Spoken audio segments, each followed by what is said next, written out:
Quero falar com vocês hoje sobre o tema A Lei do Espírito de Vida. Todos nós somos submetidos a alguma lei. As leis estão aí, leis humanas, leis da física, leis da gramática na língua portuguesa. As mais diversas leis, elas estão aí para que a gente possa respeitar ou transgredir. A lei do trânsito, leis municipais, estaduais, federais, que procuram colocar parâmetros e regras para que a sociedade possa viver, possa acontecer. E todas essas leis, elas podem ser baseadas em princípios da palavra de Deus ou não. O fato é, quando uma lei é levantada, quando uma lei é estabelecida, cabe a nós respeitar, obedecer ou transgredir e pagar pelo fato de transgredirmos. Seja uma multa, uma penalidade, uma prisão, ou algo até pior.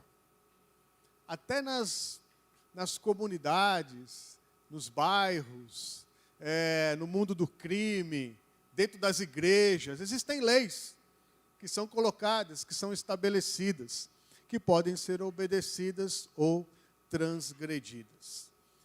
E a Bíblia, ela fala da lei do Espírito de vida. E eu creio que essa lei do Espírito de vida é a proposta do Senhor para a vida daqueles que se achegam até Jesus. Mas antes de chegarmos até Jesus, nós estamos submetidos a outras leis. A lei do pecado e a lei da morte. É necessário que algo aconteça para que a gente possa se desvincular da lei do pecado e da lei da morte para viver a lei do Espírito de vida. E é sobre isso que eu quero pensar com vocês, à luz da palavra de Deus, sendo conduzido pelo Espírito Santo. E nós vamos estar tendo como referência o capítulo 7 da carta que o apóstolo Paulo escreve aos Romanos. Então, nós vamos, na verdade, ler todo o capítulo 7 em porções e vamos estar pensando dentro desse contexto de chegarmos até uma vida que possa ser uma vida no Espírito, uma vida que esteja debaixo da lei do Espírito de vida.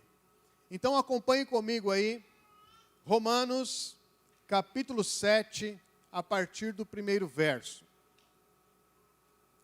Que diz: Meus irmãos, falo a vocês como a pessoas que conhecem a lei.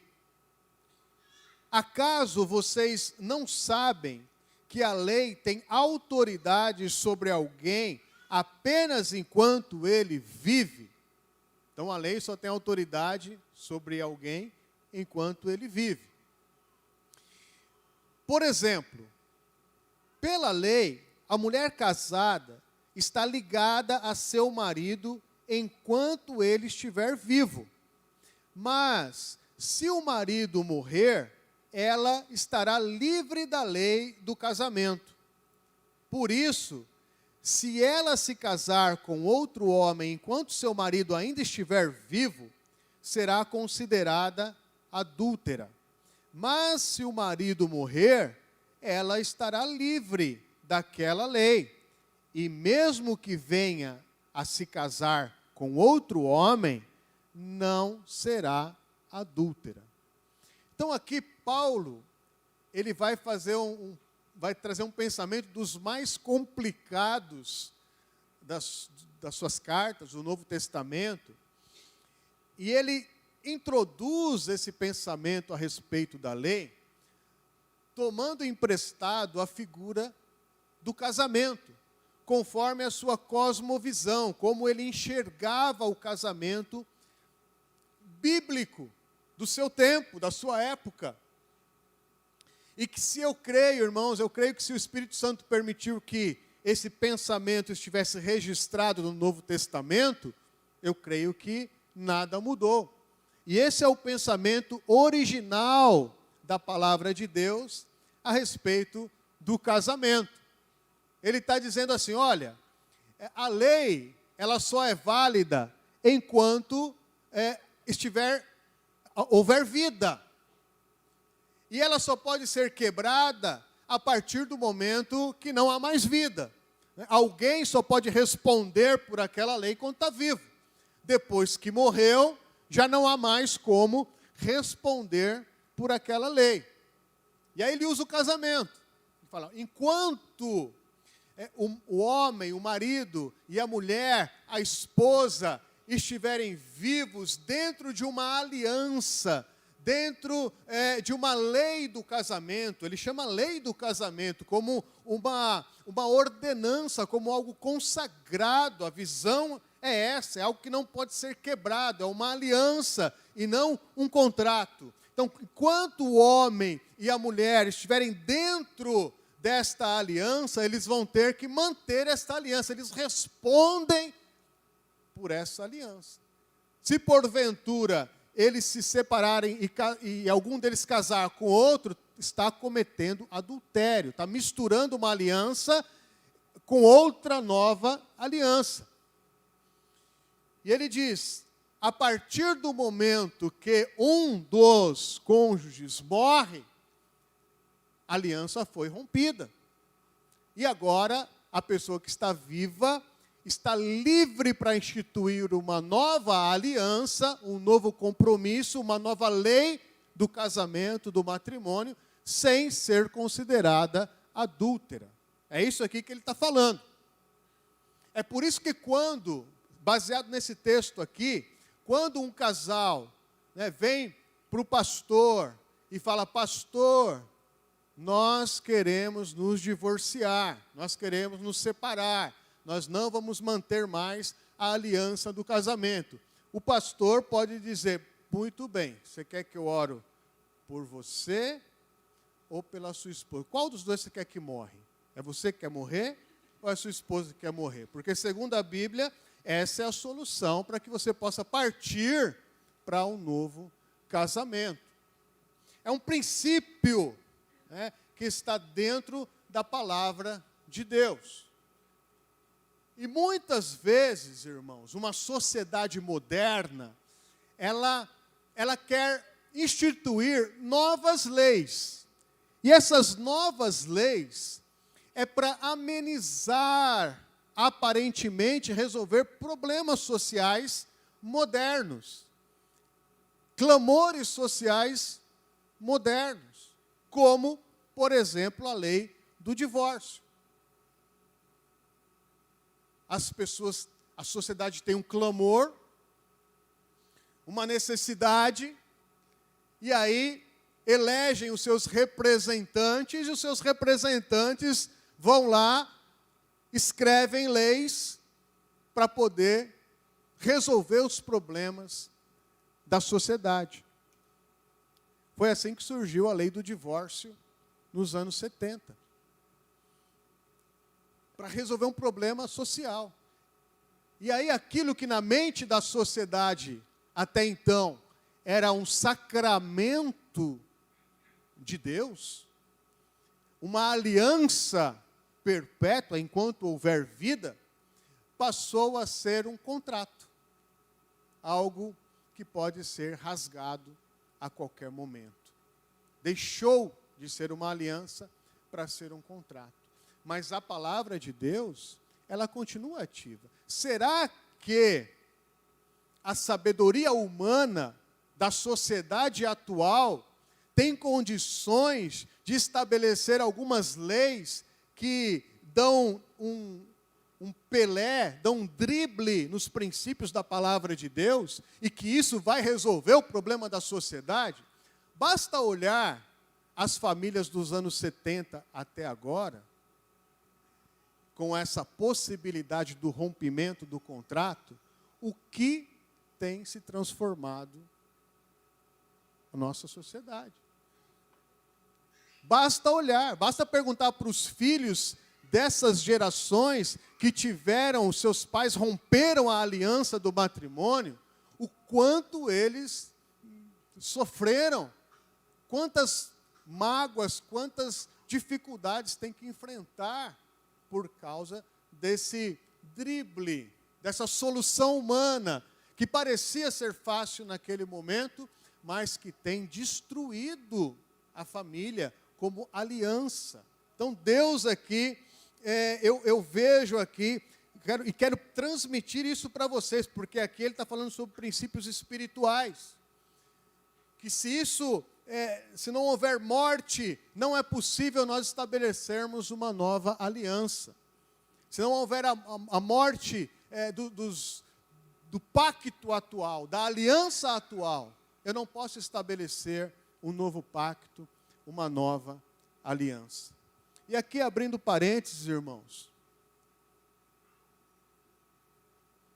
porque nós estamos num ano eleitoral, onde nós vamos votar, e aí os holofotes ficam muito voltados para o executivo, que são os principais cargos ali que vão executar as leis, né? O presidente, fica só aquela discussão para cá, para lá, mas um presidente, ele não tem plenos poderes, ele tem que agir dentro de uma lei. E quem estabelece lei, quem escreve lei, é o legislativo, que nós vamos eleger também. Então, às vezes, a gente fica tão envolvido em quem eu vou votar para governador, quem eu vou votar para presidente, e deixa para decidir em quem eu vou votar para deputado estadual, deputado federal e senador na última hora. Nem lembrem quem votou na última eleição. Mas são exatamente esses homens, esse colegiado, que vai escrever a lei para o presidente obedecer, para o governador obedecer. A gente vai ficando mais velho, vai ficando mais experiente, né?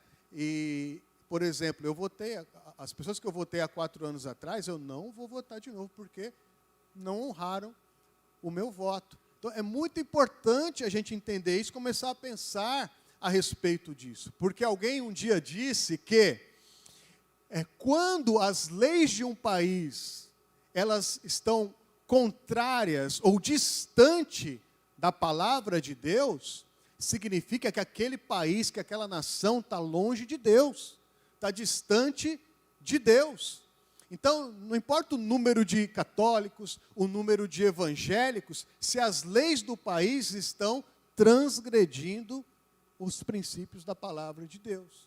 Então, eu preciso pensar em quem me representa, quem representa as ideias e os ideais da palavra de Deus, né? Pensa sobre isso. Não importa o ramo, se é católico, se é cristão, se não é, mas se representa os princípios da palavra, porque senão eu vou estar contribuindo para que as leis do meu país estejam cada vez mais distantes dos princípios da palavra de Deus. E lei é algo muito importante no princípio da palavra, porque como existe a lei de Moisés, que é o ponto que ele está falando aqui, existe a lei de Cristo, que é a lei do Espírito de vida. Mas, de qualquer forma, todos nós estamos debaixo de uma lei. E depois que a lei foi promulgada, cabe a mim, como um bom cristão, obedecer essa lei. Fecha parênteses, vamos continuar aqui no próximo versículo, que é o versículo 4 em diante. Que diz assim: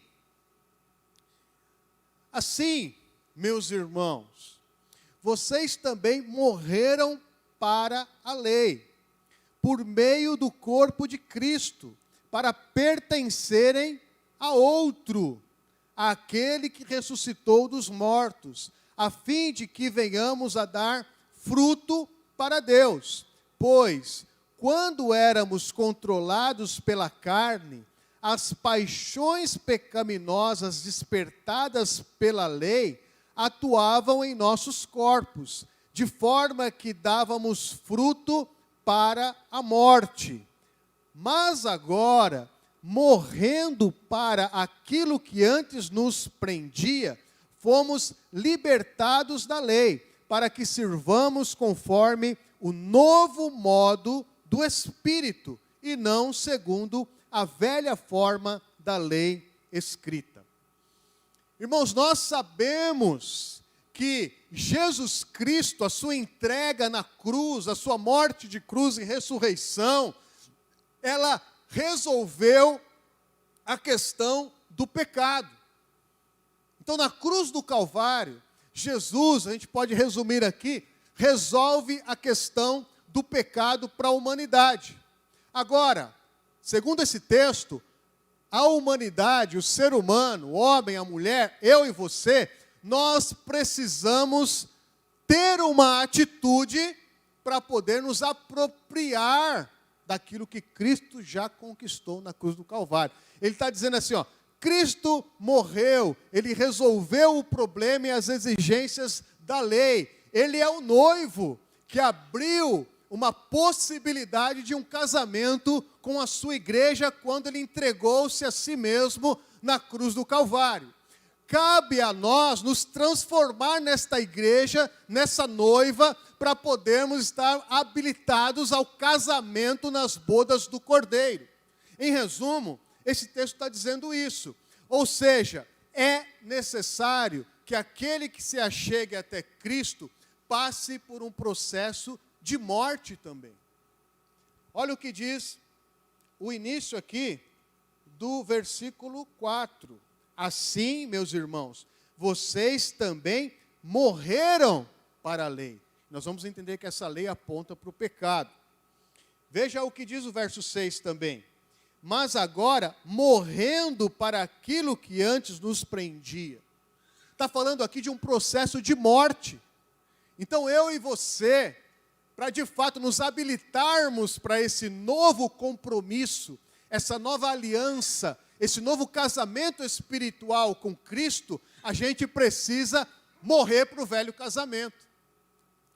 Não dá para a gente estar vivo e ativo numa aliança do pecado e flertar com Jesus, o noivo, o Rei dos Reis, o Senhor dos Senhores, querendo casar com Ele também. É adultério espiritual, é adultério em relação aos olhos de Deus.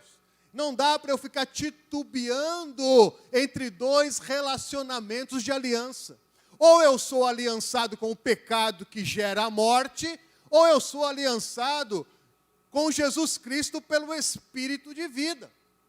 Então cabe a nós termos uma decisão de morrer para os velhos compromissos, pensamentos, pactos, para a velha vida, para o velho homem, porque aí sim, eu estou livre daquela aliança. E agora eu posso viver um relacionamento com Jesus Cristo. O Evangelho, quando a gente vai cavando e aprofundando, a gente vai entendendo esses princípios, não é uma brincadeira.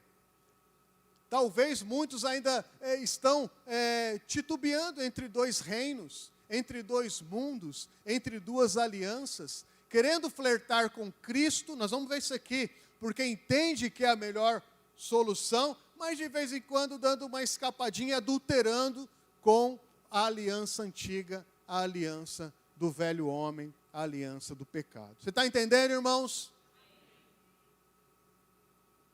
Muito bem. A palavra precisa mexer com a gente. E precisa nos posicionar. Por mais que seja difícil, abre o teu coração para que o Espírito Santo possa estar nos transformando nesse tempo. Verso 7. Que diremos então? A lei é pecado? De maneira nenhuma. De fato, eu não saberia o que é pecado, a não ser por meio da lei. Pois, na realidade, eu não saberia o que é cobiça se a lei não dissesse, não cobiçarás. Mas o pecado, aproveitando a oportunidade dada pelo mandamento, produziu em mim todo tipo de desejo cobiçoso. Pois, sem a lei, o pecado está morto. Antes, eu vivia sem a lei, mas quando o mandamento veio, o pecado reviveu e eu morri. Descobri que o próprio mandamento destinado a produzir vida, na verdade, produziu morte.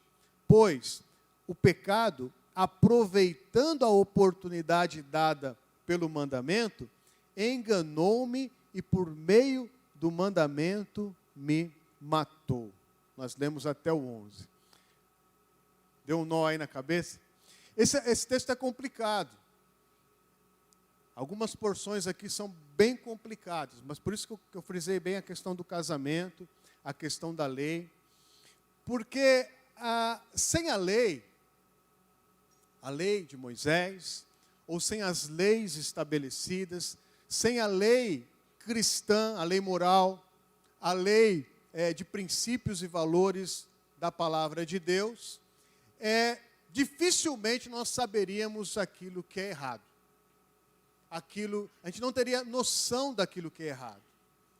Quem vive sem lei, numa anarquia, faz o que bem entende e nem se sente culpado por aquilo que pratica, por aquilo que faz. Ele constrói as suas próprias decisões, as suas próprias leis. Então, é impossível você colocar parâmetros morais se não houver a existência da lei. A lei é necessária para que a gente possa ter uma medida em nós mesmos.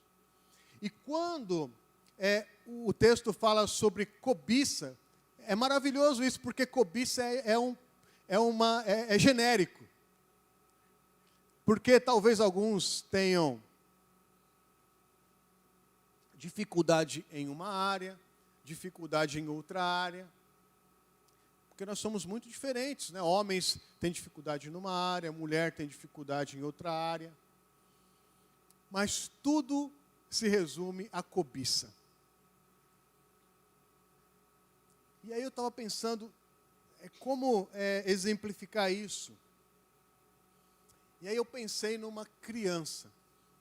E não fiquem bravos comigo, irmãos e irmãs, mas uma criança de 2, 3, 4, 5 aninhos, ela não é um anjinho. Não é. Por mais que você fale, é um anjinho. Não, não é um anjinho. É um mini pecador. É uma mini pecadora. Bem pequenininha assim, mas já é. 2, 3, 4, 5 aninhos. Um mini pecador e uma mini pecadora. Por quê? Essa cobiça, ela é hereditária, ela foi transferida pelo pecado original. Eu pensei, imagina essa criancinha, e você, papai, vovô, titia, né? Chega para essa criancinha com uma caixinha e fala assim, olha, querido, querida, aqui dentro dessa caixinha tem uma coisa que não é para você. Você não pode pegar, não é apropriada. Você não pode abrir essa caixinha e não pode olhar o que tem nessa caixinha. Tá bom? Você vai me obedecer? Tá bom, titio. Tá bom, papai. Aí você pega essa caixinha e põe aqui na estante, né, que ela tem acesso, e vai embora. O que você fez? Você apontou uma lei. Olha, aqui tem um parâmetro, tem um limite, tem uma caixinha misteriosa. Pode não ter nem nada dentro da caixinha. Faz um teste lá com as crianças para você ver se ela não é um mini pecador. Tá bom? Tá bom, papai, tá bom, tio. Deixa lá. E sai. Porque a gente tem escola aqui, parece que os pais pensam que os seus filhos são anjinhos, mas não são mini pecadores. E a gente está trabalhando isso para poder trazer clareza, né? E aí você vai embora, aí tem que ter uma câmera ali monitorando, né? Porque depende do temperamento da criança, e uns são mais curiosos, né? Outros são menos. Tá? Mas está sozinho ali, a caixinha está lá. O pai foi embora. Pegou o carro e foi embora. Se ela não abrir, ela vai ficar o tempo todo com vontade de abrir.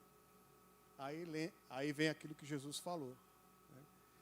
Não é só a prática do pecado, mas é aquilo que está sendo elaborado dentro de mim, que já é uma raiz da cobiça, uma raiz do pecado. Está lá. A lei, ela é só um parâmetro. Ela mostra o que está dentro da gente. Ela mostra quem nós somos. Ela traz à tona quem eu sou, realmente. É isso que o texto está falando.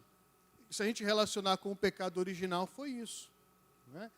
No momento em que Adão e Eva estavam com Deus, na plenitude da comunhão, Deus colocou uma lei. Olha, não comam dessa árvore, que é a árvore do conhecimento do bem e do mal. De todas as outras árvores você pode comer. Isso desperta o quê? O desejo tem um desejo dentro da gente de transgredir. Uma cobiça que quer. E que por mais que a gente disse que ia obedecer, a gente não consegue e a gente acaba transgredindo. A lei, ela funciona, então, como uma tomografia. Máquina da tomografia, a pessoa passa lá e ela dá um diagnóstico.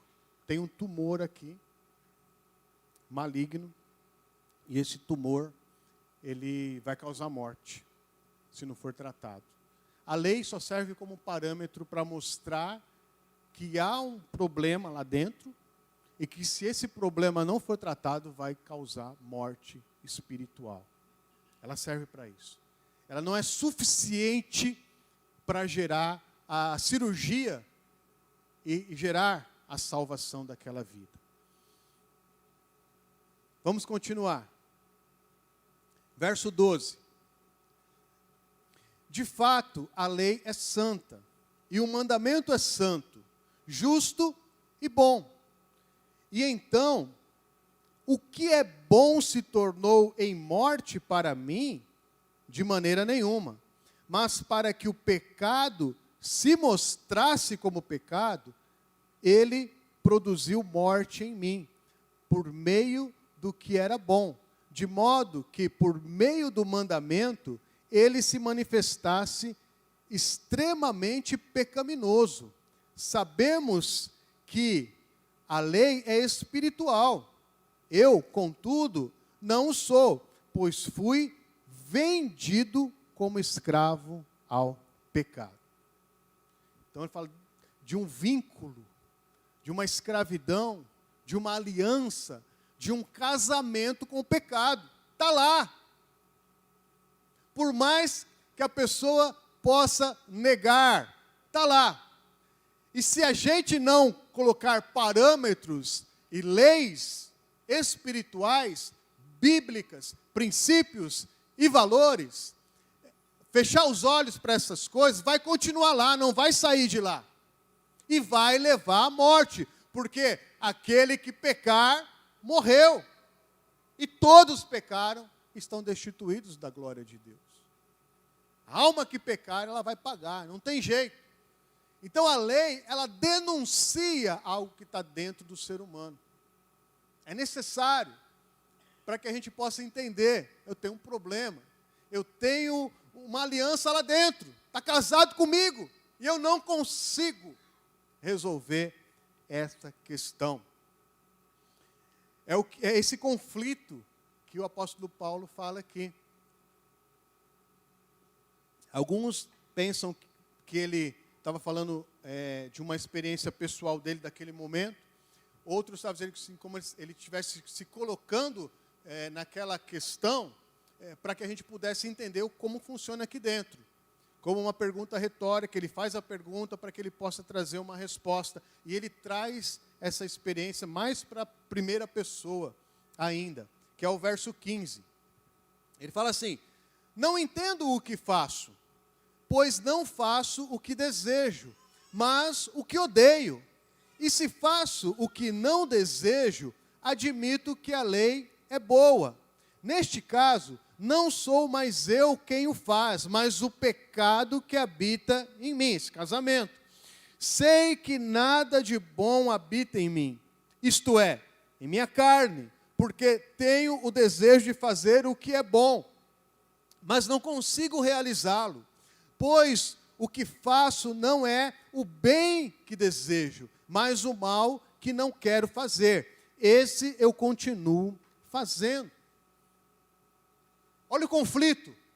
Eu entendi que a lei de Deus é algo bom. Eu já entendi que isso, eu preciso obedecer o meu pai, porque o meu pai me ama, porque o meu pai enviou Jesus, porque o meu pai abriu um novo e vivo caminho. Ele já provou o seu amor por mim, tendo morrido Jesus Cristo por mim, sendo eu ainda pecador. Eu entendo isso, e por mais que eu quero obedecer, quando eu percebo, eu já cometi a transgressão, já cometi um pecado. Denuncia, esse conflito, a lei está denunciando que tem pecado dentro de mim. Como que eu vou resolver isso? Que jeito eu vou resolver isso? A Bíblia vai nos levando para um conflito do ser humano, para que a gente possa buscar essa solução no lugar certo. Porque aqui, mesmo entendendo que a lei de Deus é algo bom, ele está dizendo que ainda tem um casamento aqui com a escravidão do pecado, que não larga, que na carne não dá, não consegue resolver. Verso 20, vai chegando numa conclusão. Ora, se faço o que não quero, já não sou eu quem o faz, mas o pecado que habita em mim, o casamento. Assim, encontro esta lei que atua em mim. Quando quero fazer o bem, o mal está junto a mim.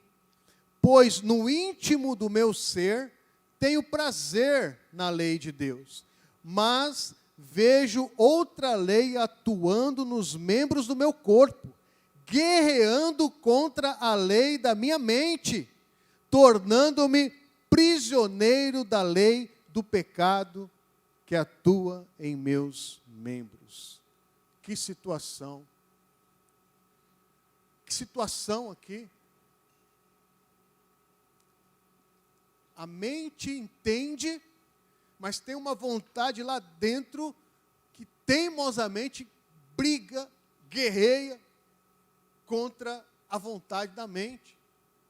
Uma briga interior, uma batalha aqui dentro.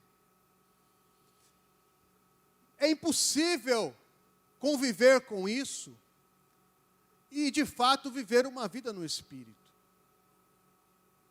E eu vejo que muitas vezes o pensamento das pessoas é criar mais regras, criar mais leis. As pessoas criam leis mentais, parâmetros mentais, e começam a tentar seguir com uma rigidez extrema esses parâmetros, essas leis, procurando, não toque, não faça, não manuseie, não pode isso, é proibido aquilo, aquilo não, para tentar matar aquilo que está lá dentro. Mas isso só traz mais à tona e mostra que eu não tenho competência para resolver o problema que está dentro de mim, que é o problema do pecado. Não dá. Por mais que eu seja rigoroso, disciplinado, religioso, E às vezes a gente quer trazer as pessoas para dentro da igreja e olha, siga essas regras. Essas são as regras da igreja. Essas regras só vão mostrar para as pessoas que elas não conseguem lidar com a questão do pecado. E o conflito é cada vez maior. O que as pessoas fazem? Vão embora. Vão embora. Vira as costas. Não, isso aí é demais para mim. Eu vou procurar uma lei mais suave. Aí vai. Né? Vai para a lei do divórcio, para a lei do aborto, né? Para a lei do sexo livre, para a lei da liberação das drogas. Né? Vai para as leis, né? que desistem. Por quê? Está flertando entre dois mundos. Está sendo adúltero com Jesus. Não tá se preparando para ser aquela noiva gloriosa, sem mancha, sem ruga, sem mácula, pronta para receber o seu noivo. Essa é a vida do Espírito que a gente precisa buscar, aprender e entender. Às vezes as pessoas estão aqui obedecendo todas as regras, mas morrendo de vontade de abrir a caixinha. Está aqui, mas não tem nem comunhão com Deus. Não tem a leveza do Espírito. Não curte esse relacionamento com o Espírito Santo, porque fica o tempo todo naquele conflito da mente e da vontade de abrir a caixinha. Não sei qual que é a sua caixinha. Não consegue nem orar, às vezes a oração só, Senhor, eu não posso abrir aquela caixinha, me ajuda, me fortalece, porque eu não posso tocar naquela caixinha, eu não posso ir para aquele lugar. Quer dizer, não tem comunhão com Jesus, porque vive oprimido pelas regras. Então não dá. Eu e você, nós não conseguimos resolver essa questão. Não está dentro de nós. É algo que tem que vir de fora. Tem que vir de Deus para as nossas vidas. E é isso que Paulo conclui aqui no verso 24. Miserável homem que sou, quem me libertará do corpo sujeito a esta morte? Eu sou miserável. Eu não consigo. Por mais que eu seja disciplinado, religioso, e me fortaleça, eu não consigo. Eu sou um miserável mesmo. Da onde que pode me vir a salvação? Porque senão o meu fim é morte. Eu já entendi que se eu continuar nessa vida, o meu fim é morte. Da onde pode vir essa solução? E aí no verso 25, ele diz, graças a Deus, por Jesus Cristo nosso Senhor. A solução vem de Jesus. A solução vem do Senhor. Ele abriu o caminho para a solução.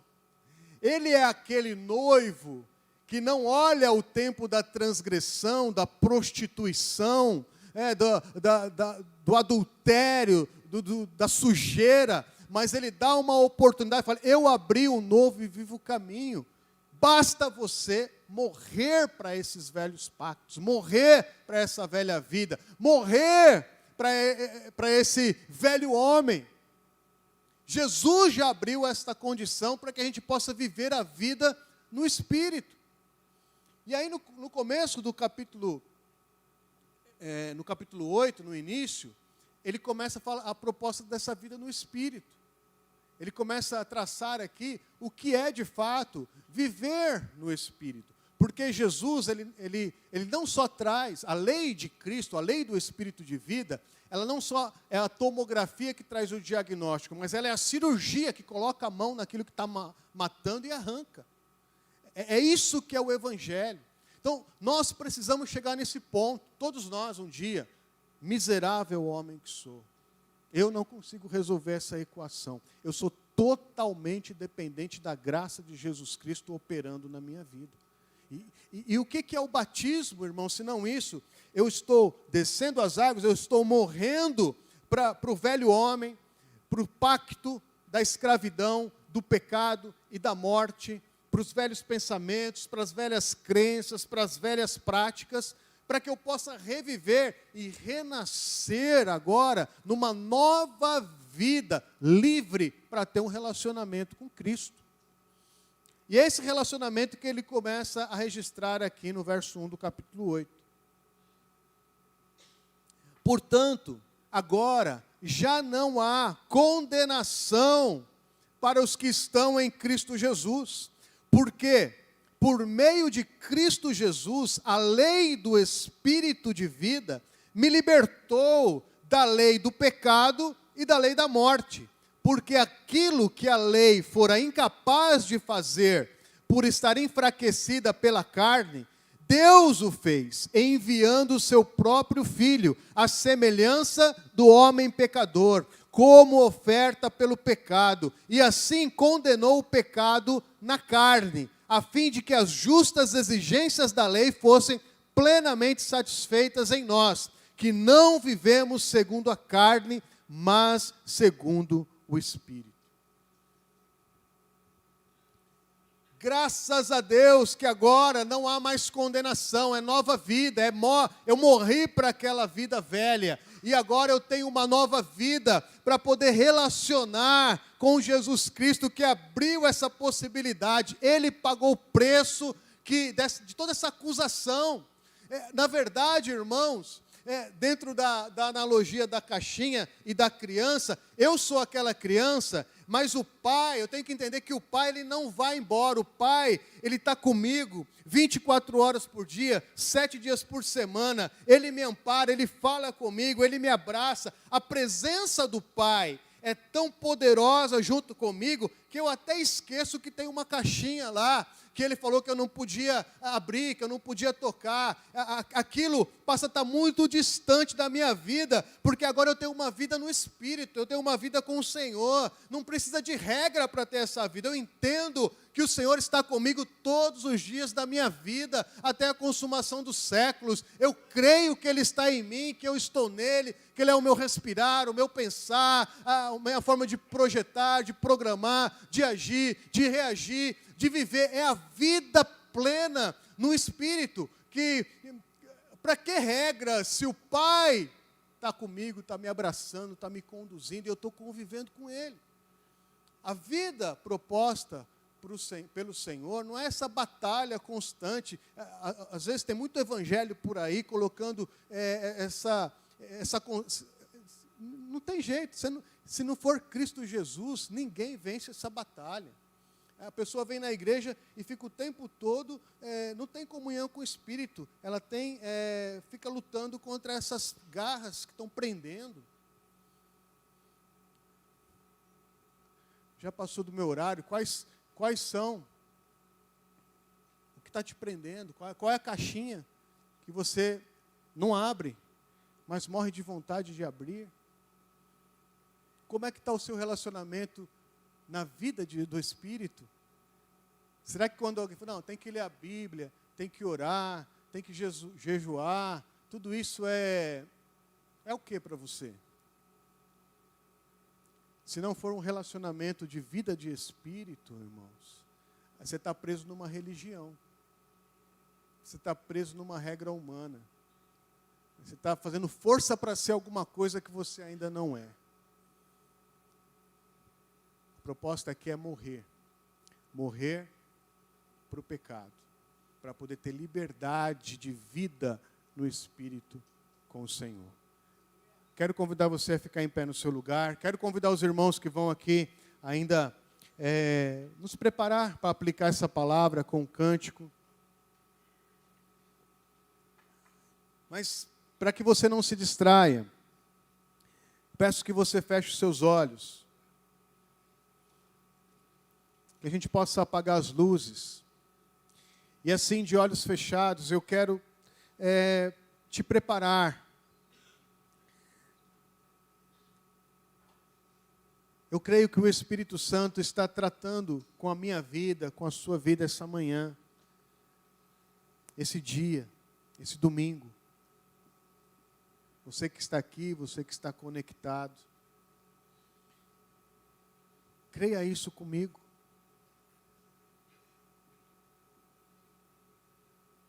Irmãos, o apóstolo Paulo, ele se expôs de uma forma tão corajosa, mostrando essa batalha interior dentro da vida dele. Quem somos nós para ficar escondendo essas coisas? Eu não vou expor a tua vida aqui, não vou chamar ninguém para frente, porque isso é algo muito pessoal. Eu quero propor aqui uma mudança essencial, uma mudança de essência. Quanto tempo nós estamos na igreja lutando por algo que Jesus já venceu?